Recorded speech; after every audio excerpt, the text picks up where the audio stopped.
Tienen que leerlo para ampliar sus conocimientos y si tienen alguna duda y si ahora también tienen dudas, me paran y explicamos. Estos minutos que me he tardado en volver al curso, he estado también subiendo más material a la plataforma. He subido tres archivos más. Uno que es una pequeña lectura de los cinco terms 2020. Me parece que es una presentación bien fácil de entender. Es de una logística, una forwarder, una empresa privada. No es un texto oficial, pero es bastante didáctico y fácil de entender. Por eso es que les he compartido ese texto. Les puedo enviar también el texto oficial, el libro oficial de Incoterms 2020, de Incoterms 2020, que es de la Cámara de Comercio de París, en idioma español, pero es más complicado, o sea, está escrito en la forma como evidentemente mm, es este Incoterms, o sea, cada Incoterms tiene 10 cláusulas de entrada y 10 cláusulas de salida. O sea, cada Incoterm, en total son 3 Incoterms, ¿verdad?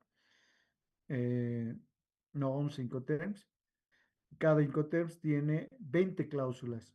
Entonces, este libro de la Cámara de Comercio textualmente está en cada cláusula, en cada Incoterms. Es un texto de casi, creo, 200 páginas. Entonces, es muy amplioso y un poco árida la lectura, que más les va a confundir que les va a ayudar. De todas maneras, si gustan, igual se los cuelgo, me hacen recuerdo para que les pongan en la plataforma. Luego les he subido a la plataforma un texto de nomenclatura arancelaria, que es un texto oficial de Aladi, que es un resumen de un manual de clasificación de partidas arancelarias. Y otro archivo del texto completo de las reglas generales de interpretación. Son 6 reglas que tiene el arancel para poder clasificar sin error cada mercancía. Estas reglas también ustedes lo tienen en su arancel eh, digital que se les ha proporcionado en anterior oportunidad, en anteriores clases. Entonces, estas lecturas que yo les he pasado son cortas, pueden leerlo esta noche y si terminamos hoy día esta parte de exportaciones, mañana ya estaríamos entrando a ver ya sea Incoterms o nomenclatura arancelaria, uno de los dos, para que tengan más información y podamos luego ver legislación aduanera en general, para después entrar de lleno a importaciones. Ya van a tener eh, eh, más conceptos, más criterios para poder entender mejor luego lo más importante del comercio exterior que nos interesa a nosotros, a los bolivianos, ¿no? O sea, las importaciones. Hemos empezado, como está diseñado el módulo, por las exportaciones y hay un tercer módulo que vamos a volver a ver exportaciones que tiene que ver con eh, incentivos tributarios y devolución tributaria. Bueno, entonces empezamos.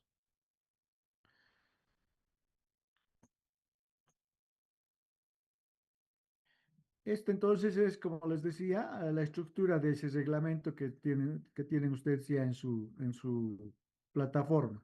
No está dividido eh, en estos títulos y comprende todos estos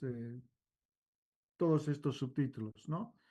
Hay un título de disposiciones generales, la exportación definitiva, la exportación temporal, la exportación de mercancías admitidas temporalmente, declaración de mercancías de exportación, luego asignación del canal y el aforo, la salida de las mercancías, propiamente dicha, el despacho de las declaraciones de exportación, la gestión del documento de embarque y manifiesto internacional de carga para exportación, corrección y anulación de las declaraciones de exportación del documento de embarque y del manifiesto internacional de carga y disposiciones complementarias.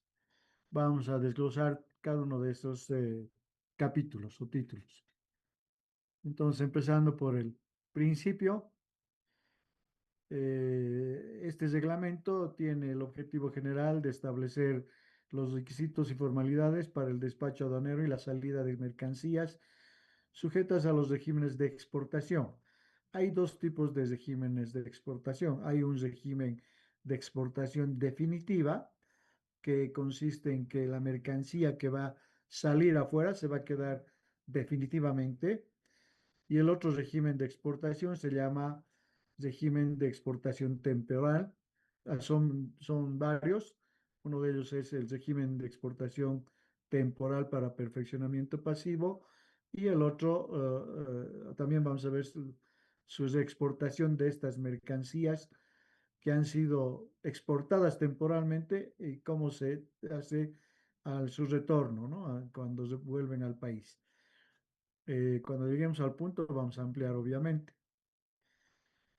¿Qué alcance tiene este reglamento? Es para todas las administraciones de aduana de frontera, por donde van a salir las exportaciones, los aeropuertos y los puertos fluviales. Puertos fluviales no tenemos más que el de, el de Puerto Suárez, que se llama Puerto Genefer. Después no tenemos otro puerto de vía fluvial por donde se pueda hacer exportaciones. Es el único puerto. También tenemos una administración, eh, una oficina de la aduana que se encuentra en el puerto de Arica y otra en el puerto de Matarani en el Perú. ¿Quiénes tienen que cumplir con todos estos reglamentos? Los exportadores, o sea, todos los operadores de comercio exterior, ¿no? Que tienen que ver con las exportaciones. Vale decir, los exportadores, despachantes de aduana, transportadores internacionales, operadores de transporte multimodal, empresas de consolidación de carga internacional, empresas de servicio courier, Agencia Boliviana de Correos y los concesionarios de recintos aduaneros. Los exportadores son todas las empresas, ya sean unipersonales, sociedades, cualquier tipo de esas sociedades que se dedican a la exportación.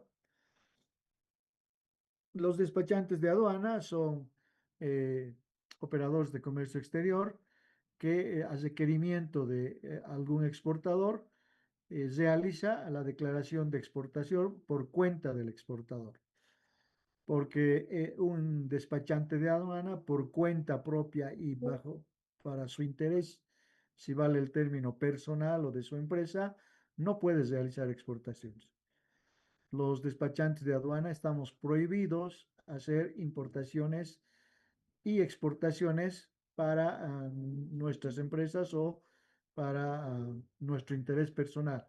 Si queremos hacer, si yo quisiera hacer una importación personal, tendría que hacer con mi propio NIT o con mi carnet de identidad, por ejemplo, un vehículo para mi uso personal.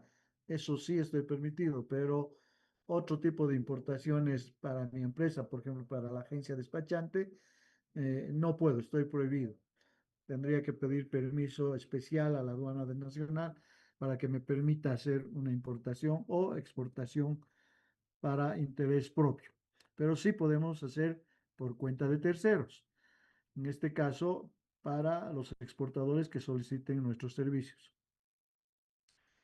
Los transportadores internacionales es dependiendo de el tipo del medio de transporte que se va a usar para la exportación, ya sea carretera, van a ser las empresas de transporte de camiones, o sea, las empresas que tienen camiones para hacer su servicio de transporte de carga internacional.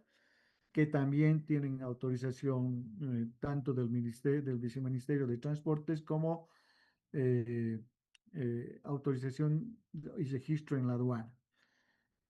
Los operadores de transporte multimodal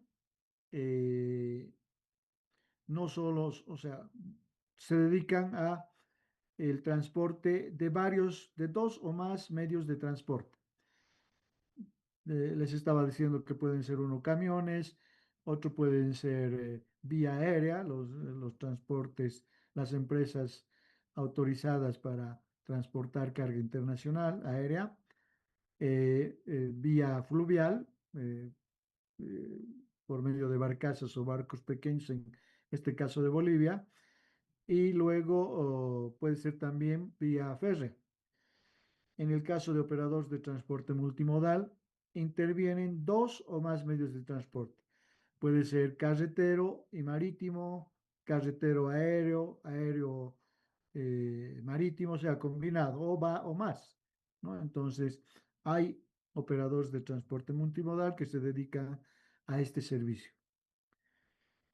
En la mayoría de las veces, estas empresas autorizadas por la aduana como operadores de transporte multimodal también son autorizadas para la consolidación y desconsolidación de carga.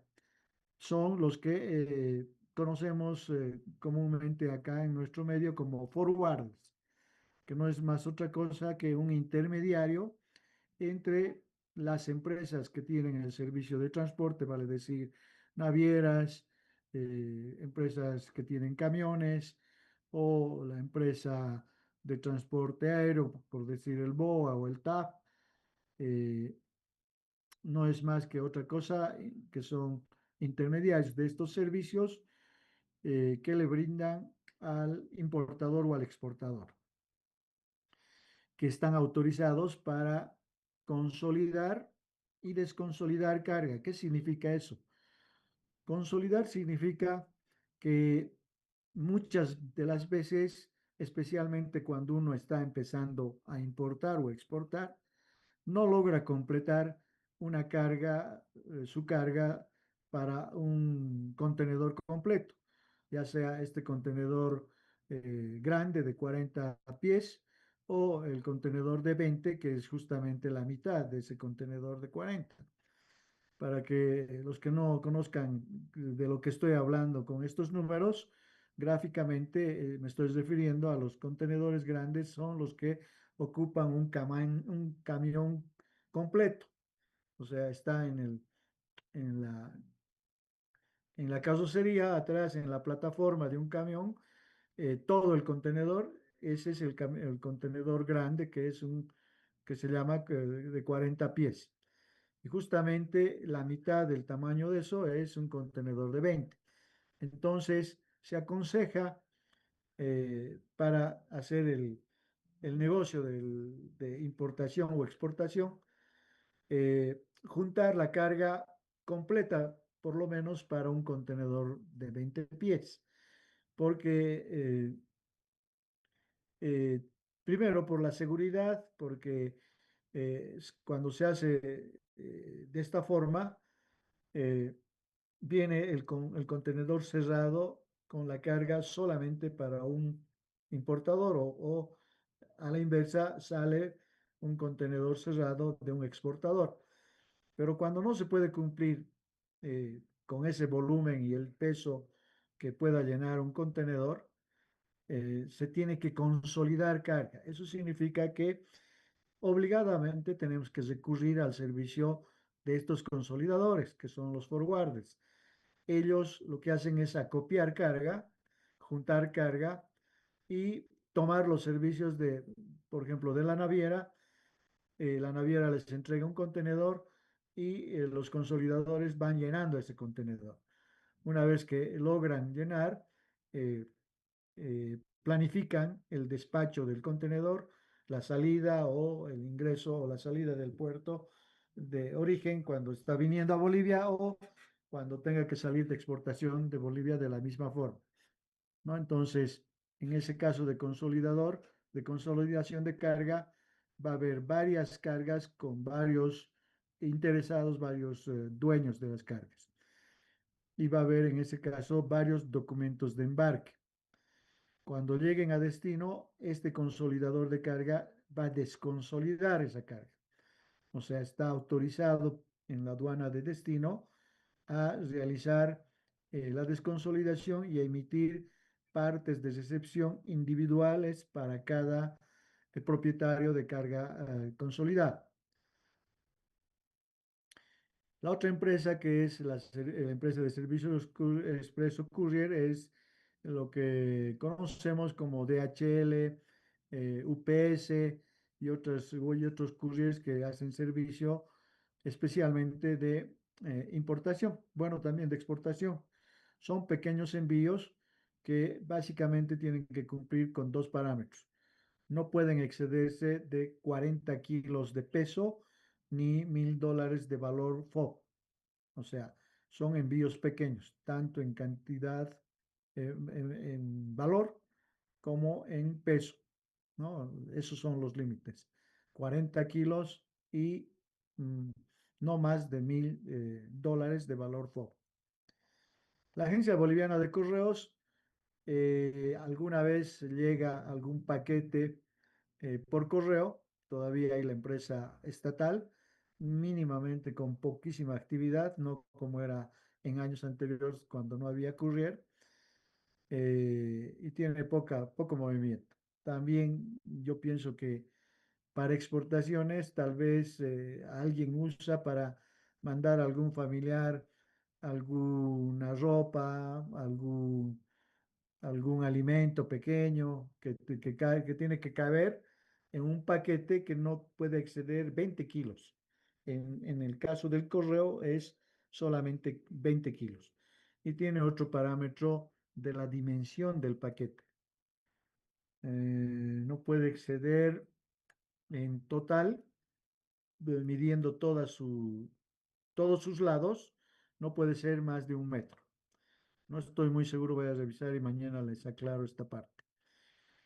Los concesionarios de recintos aduaneros no son otra cosa que las empresas que administran los almacenes concesionados por la aduana, donde llegan las mercancías de importación y también donde se depositan temporalmente las mercancías que están saliendo de exportación. Tenemos Albo, la empresa de almacenes bolivianos Sociedad Anónima, y DAP, la empresa que es pública, o sea, es dueña del Estado de esta empresa que administra también algunos recintos aduaneros.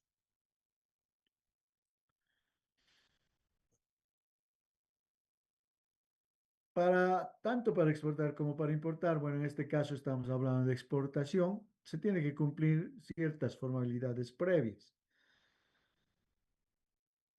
Los operadores de comercio exterior que intervienen en el despacho de exportación tienen que estar registrados y habilitados en el padrón de operadores de comercio exterior.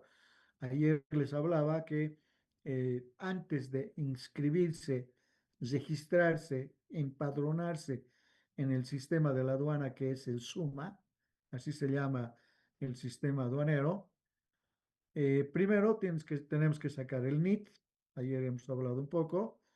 Una vez que se tenga el NIT, con los documentos que se ha obtenido el NIT, vale decir, la matrícula de comercio, si es una sociedad, la constitución de la sociedad y el poder del representante legal, más el carnet de identidad del representante legal y el NIT, obviamente, uno se puede registrar primero en el SUEX para tener el registro único de exportador. Una vez que se tiene el registro único de exportador, se tiene que registrar en la aduana, en el SUMA. Esto es digitalmente vía internet y se manda los documentos, se llena un formulario en línea y la aduana para verificar o pide fotografías del representante legal que se saque en vivo agarrado de su carnet de identidad y del domicilio legal de su puerta o de un costado de la calle o del otro costado, o en su defecto va a ir a verificar un funcionario de la aduana lo que se está declarando para empadronarse. O sea, va a ir a verificar si realmente existe esa empresa físicamente en su domicilio y quién es su representante legal. Lo mismo se hace para importaciones. No se admitirá la exportación de mercancías que están sujetas a prohibición expresa. Como en el caso de importaciones, hay cierto tipo de mercancías que no se pueden exportar. Por ejemplo, las que están declarados patrimonios culturales nacionales, por ejemplo, ciertas obras de arte, cuadros, eh, hay una serie de, hay una disposición del gobierno donde está enumerado que mercancías no pueden exportarse, tienen una provisión expresa. Principalmente y básicamente son esos patrimonios nacionales, no pueden exportarse, por ejemplo, eh, mm, ruinas, no es ruinas, sino objetos, por ejemplo, que se encuentran de la época incaica, cuando uno encuentra en excavaciones, eh, o sea, son objetos culturales, ¿no? Por ejemplo, no se puede exportar cuadros coloniales que se encuentran en las iglesias, que a veces son robadas y para comercializarlos quieren sacarlos fuera del país. Entonces, ese tipo de mercancías están prohibidas de exportación. Obviamente, tres países, entre los productos que no se pueden exportar están los narcóticos, ¿no? O sea, sustancias prohibidas, ¿no? Que están controladas por los narcóticos. Lo mismo para importaciones, obviamente para exportaciones, eso es lo que más sale, pero ilegalmente, la droga, ¿no? El exportador y el transportador internacional son responsables de someter las mercancías objeto de exportación a control y verificación por parte de la Fuerza Especial de Lucha contra el Narcotráfico. Justamente lo que acabo de decirles, ¿no? No sé si han visto esas noticias nacional que se ha vuelto mundial en el caso de las exportaciones de las maderas, que dice que son impregnadas por cocaína pero que han desmentido, por ejemplo, y han confirmado ya esta situación de un caso similar que se ha exportado al Brasil, pero los de Chile mantienen todavía, afirman que sí hay cocaína en esas maderas y que no se retractan, que todavía ellos han dicho que sí, con seguridad hay, aunque la autoridad boliviana afirma que no hay tal cocaína en esas exportaciones de madera. No sé si han visto en noticias la gran cantidad, perdón, de madera que se ha exportado. Creo que son 45 contenedores eh, donde han encontrado, donde creen que han encontrado, no estoy seguro, 2.000 toneladas o 20 toneladas de cocaína, pero una cantidad enorme que está impregnada en la madera. Y es una madera, no es una madera como se corta del árbol, es una madera cesada, ya trabajada, tratada para exportación, incluso empaquetada, embalada, con plástico, etcétera, y de empresas que tienen prestigio, empresas madereras que exportan normalmente madera al exterior, ¿no? Entonces, eso todavía aparentemente lo que está en Chile sigue en investigación, pero es una gran cantidad. Y similar a eso de Chile creo que pasó aproximadamente hace un mes y medio, 2 meses, pero hace unos 15 días o un mes atrás, similar exportaciones detuvieron 3 camiones, creo, y otro tanto de camiones en el Brasil, saliendo de Bolivia. Pero ya en este caso eran troncas que estaban saliendo y algunas aserradas nomás, no estaban tratadas. De la misma forma, la autoridad aduanera brasilera ha dicho que era cocaína, que había cocaína, pero ya hace pocos días, hace 4 días creo, los aduaneros brasileños oficialmente han dicho que no hay cocaína, que no hay ninguna sustancia prohibida controlada. Pero los chilenos no, todavía no han dicho que lo mismo que los brasileños. Entonces, para exportación, un paso previo de cualquier mercancía que se esté exportando, el exportador tiene que ir a la FELGN y decirles, esto estoy exportando y por favor verifiquen. Entonces, coordinan, tienen un horario, dependiendo del volumen, la cantidad, el tamaño, el lugar donde se va a hacer la verificación. eh, la policía puede ir a su almacén del exportador, verificar. Por ejemplo, vamos a suponer que es la misma madera que les estoy diciendo. Verifica y lo sella el exportador, le pone el precinto al contenedor y la mercancía ya ha sido verificada. Entonces, al salir por la frontera, como ya está con precinto verificado y además hay una certificación de la FELGN, y ya no vuelven a ver esa mercancía. Pero si no ha hecho ese trabajo, la FELGN puede hacerlo en frontera, ¿no? Entonces, tiene que coordinar el exportador. Lo mismo tiene que hacer para exportación de flores, no sé, de lo que se les ocurra, ¿no? Como en el caso de ustedes, lo que han planteado de café, de palmito, etcétera, etcétera. Tienen que hacer, verificar previa la salida de la exportación. Las mercancías objeto de la exportación deberá salir del territorio aduanero nacional en un medio de transporte de un transportador internacional habilitado ante la aduana nacional.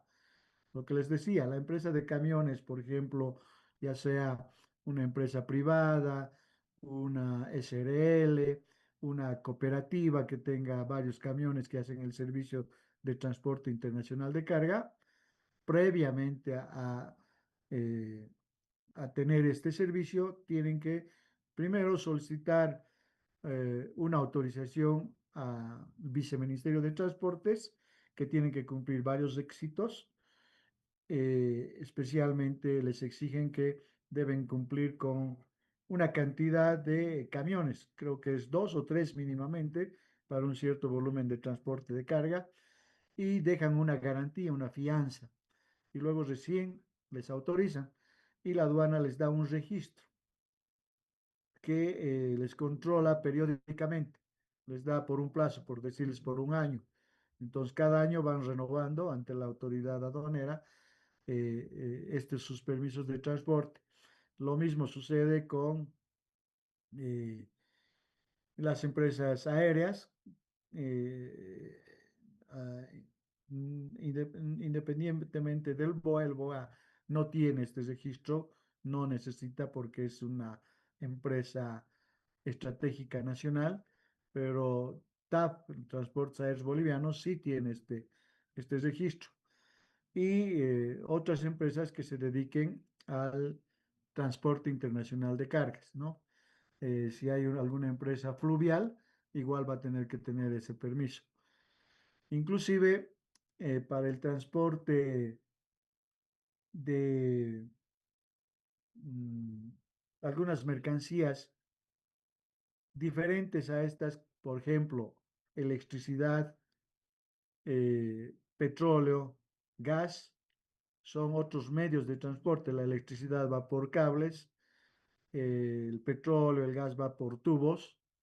Entonces, hay también empresas autorizadas, especializadas para el servicio de este transporte, porque la electricidad igual es una mercancía que viaja por los cables tanto para ser exportadas como pueden también ser para importadas. Lo mismo que el gas, el petróleo, la gasolina, etcétera, ¿no? Pues van por las cañerías, por los tubos. En el caso de despachos de exportación de menor cuantía o de viajeros internacionales o de reexportación RITEX de joyería, se permitirá la salida física de las mercancías transportadas por sus propios medios. ¿Qué significa esto? O sea, que pueden ir, por ejemplo, vamos a tomar este ejemplo de las exportaciones RITEX de joyería. ¿En qué consiste el ZITEX de joyería?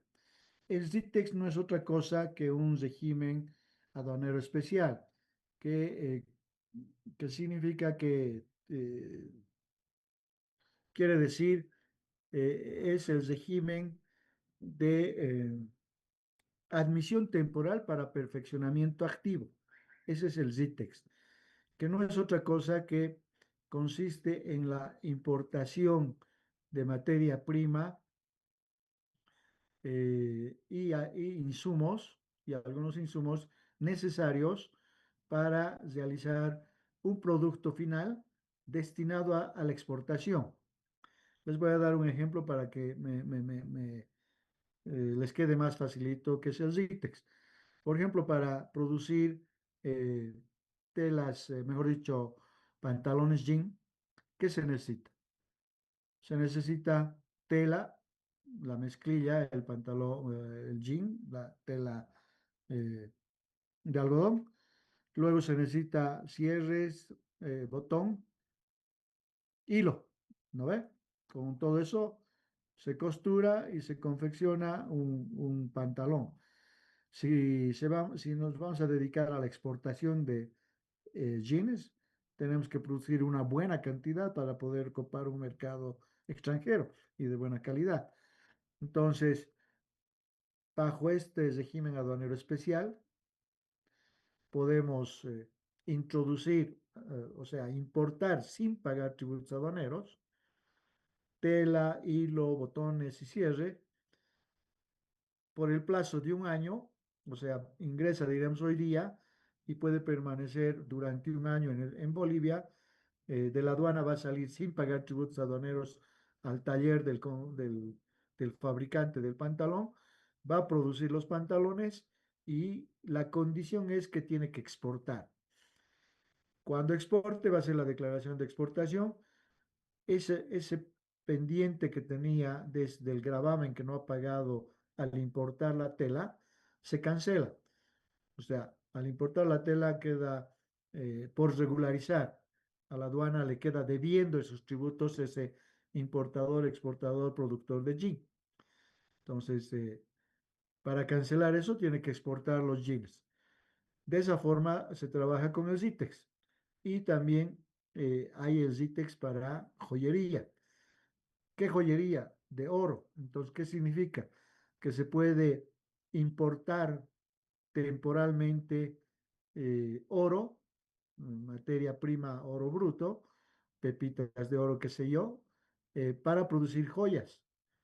Y en el plazo que da el CITES, que son de 360 días, tiene que terminarse esta joya de oro y exportarse. Eso quiere decir esta parte. En ese caso, el joyero, si vale el término, puede llevar las joyas de exportación en su maletín de viaje, vía aérea, o si está yendo vía terrestre. Eso significa por sus propios medios, ¿no? Y hay algunos otros productos, por ejemplo, eh, uno está viajando a Chile y se quiere llevar un mueble que se ha comprado aquí en Bolivia porque es un mueble de una buena madera, tiene un valor sentimental, qué sé yo. Entonces quiere llevárselo a Chile, entonces tiene que cumplir varios requisitos, entre los primeros antes hacer un tratamiento de la madera, sacar un certificado de SENASAC, etcétera, pero si el valor no pasa a los $1.000, por eso se llama menor cuantía, puede exportarlo eh, llevando por sus propios medios. ¿Qué va a hacer? Si va a ir de pasajero, lo va a hacer cargar en la flota o en un camión de servicio de encomiendas y puede llevarlo por sus propios medios. O sea, a diferencia de este primer párrafo, no va a ser necesario que use un transporte autorizado por la aduana, sino un transporte común, público, por sus propios medios. Eso significa. ¿Se entiende? ¿Alguna pregunta?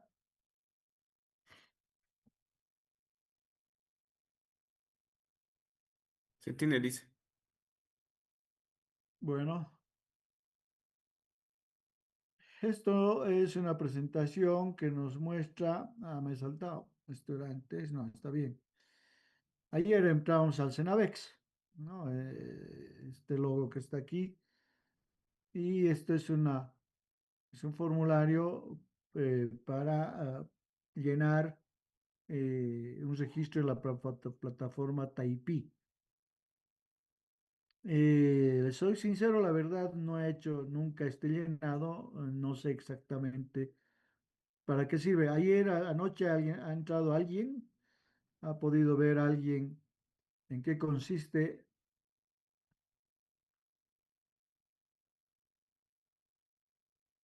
como representante legal.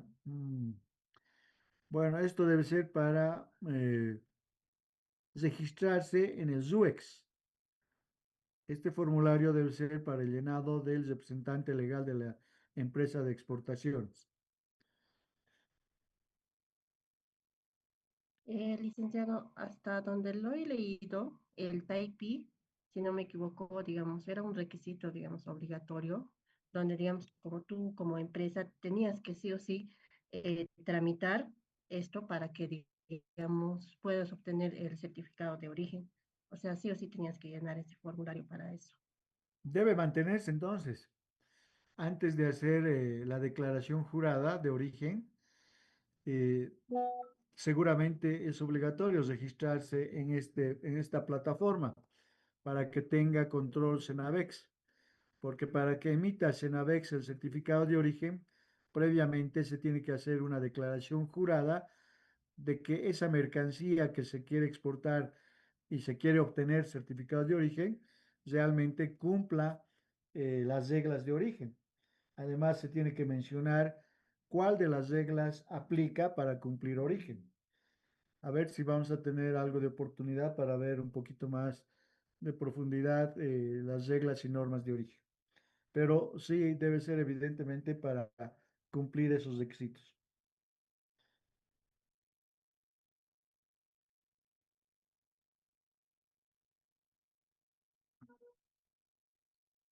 Bueno, aplicación del régimen de exportación definitiva. El régimen de exportación definitiva se aplicará a las mercancías en libre circulación, ya sean estas de producción nacional o nacionalizada.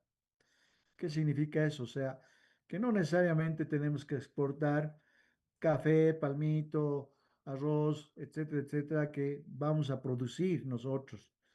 También podemos exportar mercadería que ya ha sido nacionalizada. O sea, ¿qué quiere decir? Que ya es una mercancía que ha ingresado del exterior, o sea, mediante una importación, ha pagado sus tributos aduaneros correspondientes y ha sido nacionalizada. Por ejemplo, un automóvil. Nosotros no fabricamos automóviles, obligatoriamente importamos. Entonces, podemos exportar un automóvil. A eso se refiere. O sea, podemos exportar definitivamente mercancías de producción nacional, como el café, palmito, etcétera, o nacionalizada como un automóvil, una maquinaria u otro equipos u otros productos extranjeros que ya han pagado sus tributos y están libremente circulando en el país. Una condición para que nos acepte la aduana a la exportación es que tenemos que demostrar que estas mercaderías extranjeras que han sido nacionalizadas estén circulando libremente y legalmente en el país, ¿no? O sea, no podemos exportar un auto chut. Tenemos que demostrar que ese auto ha pagado sus tributos aduaneros. Antes tenemos que dar de baja su patente, su placa, tiene que estar al día los impuestos, etcétera. Entonces, estas mercancías salen del territorio aduanero boliviano destinadas a permanecer definitivamente fuera del país, debiendo cumplirse lo establecido en el presente reglamento y en la normativa aduanera vigente. Aquí dice textualmente, fíjense, podrá ser tramitado directamente por el exportador o a través de un despachante de aduana, ¿no? Entonces, el exportador directamente puede hacer la declaración aduanera. Cuando se empadrona un exportador en la aduana, le asignan un usuario y una clave para que pueda ingresar al sistema de la aduana, al SUMA. Con esa su clave y con ese su usuario puede hacer la declaración de exportación.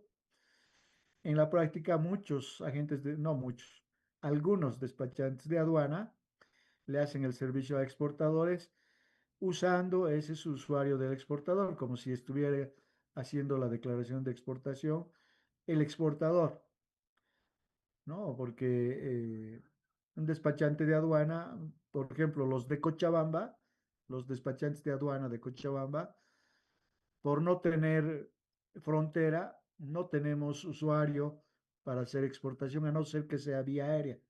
La única, las únicas veces que podemos exportar de Bolivia, o mejor dicho, desde Cochabamba mediante un declarante, un despachante de aduana, con su usuario del despachante de aduana, es solo vía aérea, porque no tenemos en Cochabamba una frontera con algún país vecino. Los otros departamentos sí. Los otros despachantes de aduana que tienen jurisdicción en los otros departamentos como Oruro, La Paz, Santa Cruz, etcétera, sí pueden hacer exportaciones por las fronteras que les corresponden. El despacho de exportación definitiva se iniciará con la aceptación de la declaración de exportación a través del SUMA y concluirá con la emisión del certificado de salida.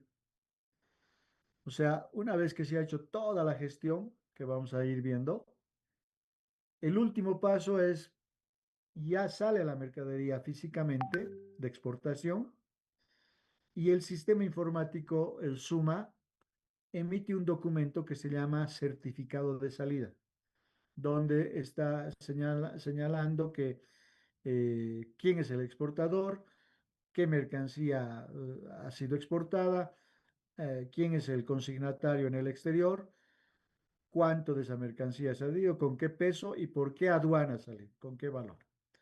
Básicamente eso, entre otros datos más, pero principalmente.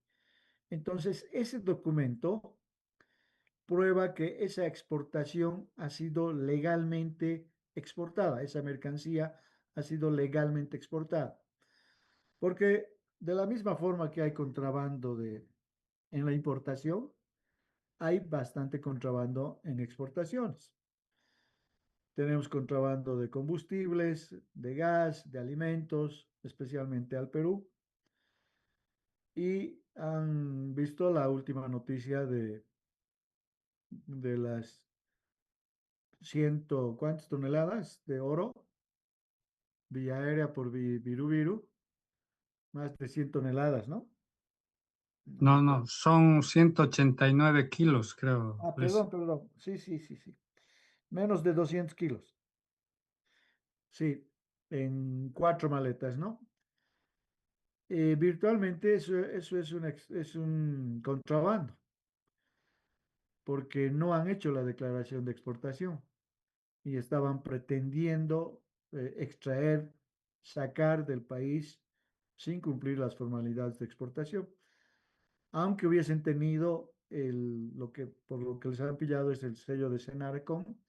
Senarecon es una entidad que controla la comercialización de minerales, no solamente las exportaciones y las importaciones, sino la misma comercialización interna de minerales en el país.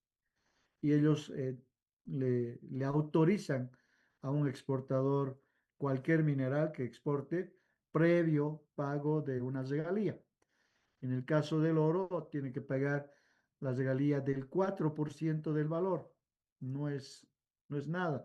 Estos 4 maletas, 108, ¿o cuántos? 180 y tantas toneladas, o kilos estaban valuados o están valuados aproximadamente en 25 millones de dólares. Y el 4% es pues nada, debe ser mucho menos de lo que les iba a costar el transporte charter, el vuelo charter, ¿no? El transporte del avión privado exclusivamente contratado para transportar este oro. Entonces, yo personalmente pienso que la intención era hacer un contrabando de exportación de ese oro. Y como les han pillado antes, tampoco se ha perfeccionado el delito, porque es un delito el contrabando de exportación, tiene cárcel hasta de 10 años. No se ha perfeccionado ese delito y ni siquiera en las actuaciones previas ante el fiscal o del fiscal del Ministerio Público no han tipificado como contrabando, sino están investigando por eh, enriquecimiento ilícito, investigación de fortunas, etcétera, ¿no? Aparentemente creo que ya está todo bien tramado y saben dónde tienen que acabar. Eh, ¿En dónde estábamos?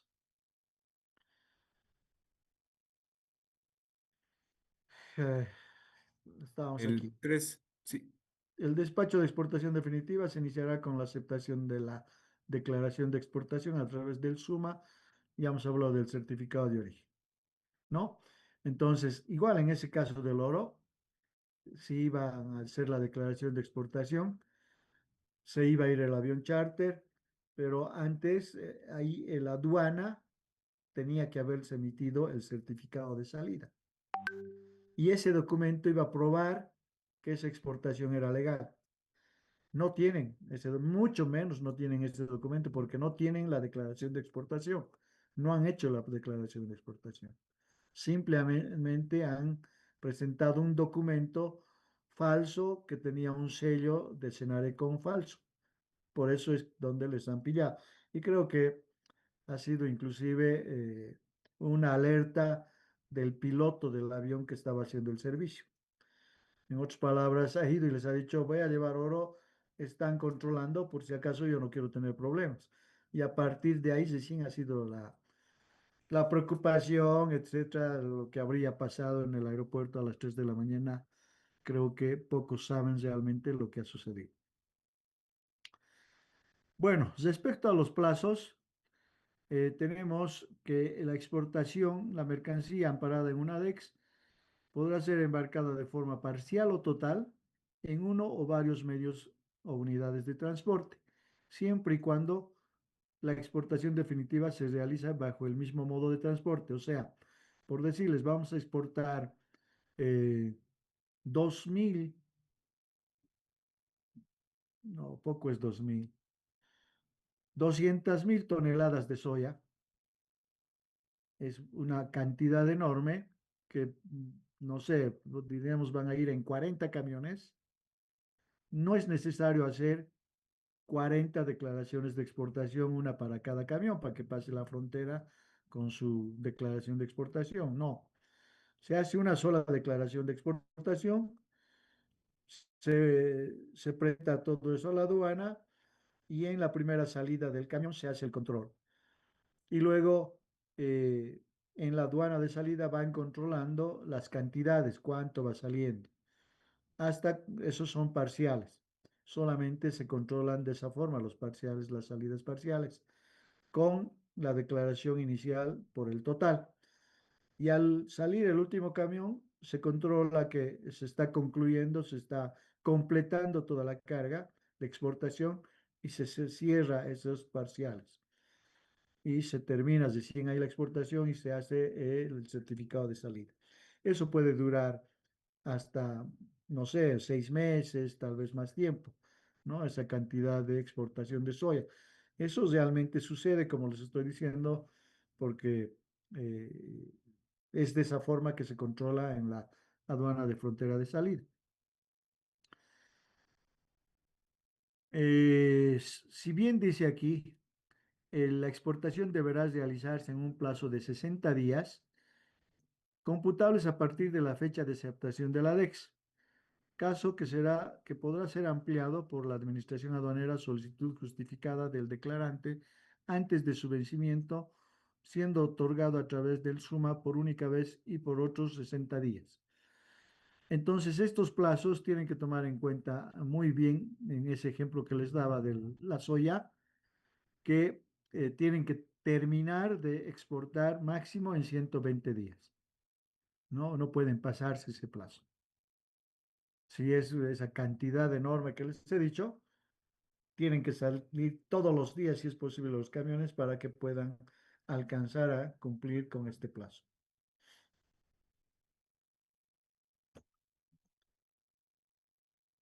Para la exportación de mercancías nacionalizadas, imaginémonos un auto BMW, por decir algo, el declarante deberá registrar como documento soporte a la DEX o a las DEX las declaraciones de importación DUI o DIM que amparen a tales mercancías. Lo que les dije hace rato, ¿no? Si vamos a exportar ese automóvil BMW, tenemos que adjuntar a nuestra DEX, a nuestra declaración de exportación, su declaración de importación para demostrar que ese BMW estaba legalmente en el país.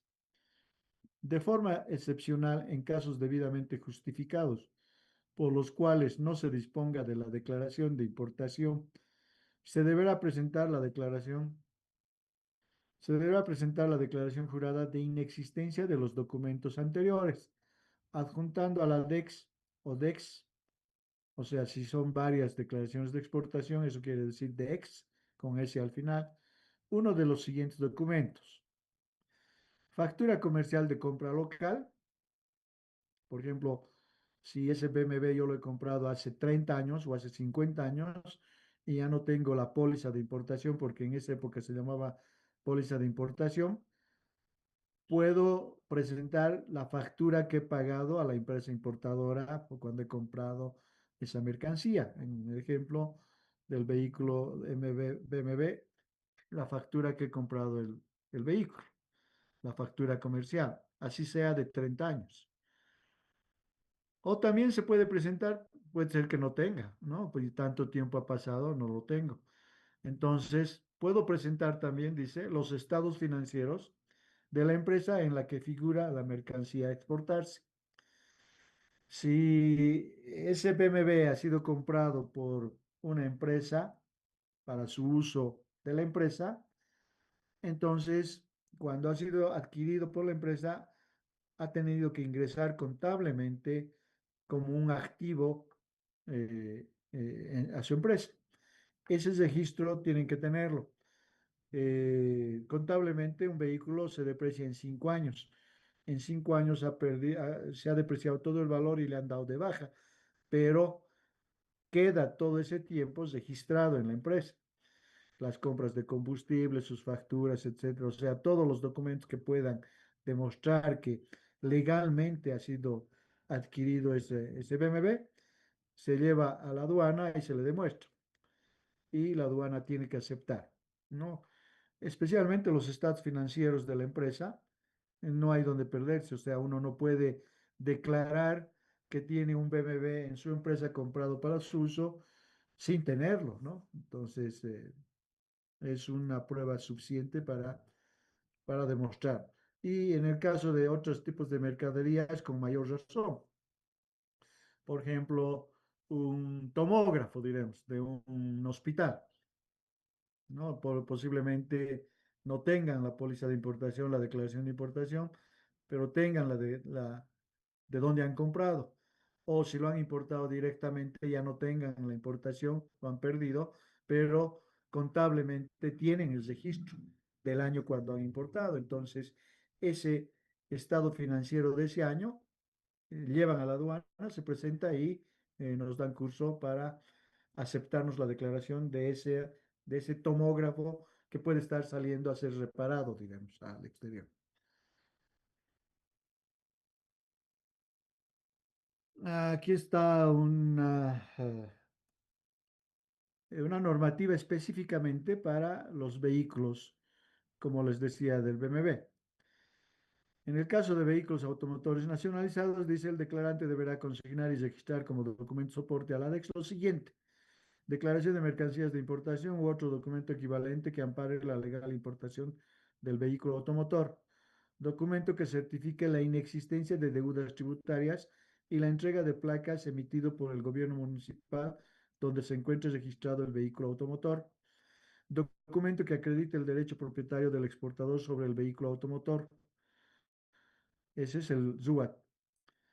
Certificación de DIPROVE, que se certifique que el vehículo no se encuentra con denuncia de robo.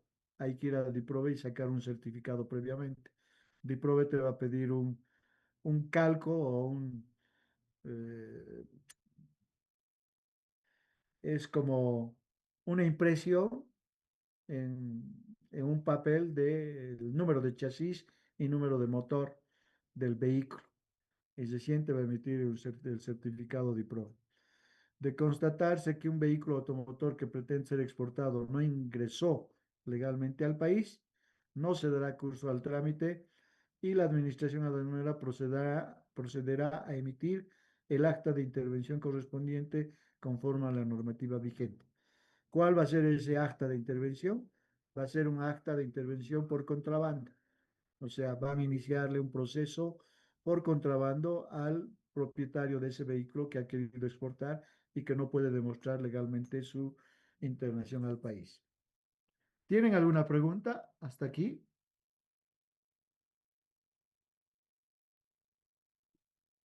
En este caso de los vehículos, ¿tienen alguna pregunta? ¿Entienden todo esto lo que acabo de leerles? No es otra cosa que nos está diciendo que tenemos que ir a la alcaldía y pagar todos los impuestos que se debe del auto. Eh, Luego hay que devolver, hay que dar de baja, devolver las placas a la alcaldía porque la alcaldía nos proporciona las placas. Hay que devolver las placas, hay que dar de baja, la alcaldía nos da un documento que indica eso, que se está dando de baja y que las placas han sido devueltas a la alcaldía. Obviamente, para eso antes ya tenemos el derecho propietario, que es el RUAT, ¿no? El registro único automotor, que es lo que antes se llamaba el carnet de propiedad del vehículo. Y la certificación de DIPROVE, como les estaba explicando. DIPROVE es una entidad de la policía donde verifican que ese vehículo no tiene una denuncia de robo o alguna otra circunstancia anormal. Puede ser un vehículo que ha sido usado en un atraco o alguna cosa que tenga alguna denuncia.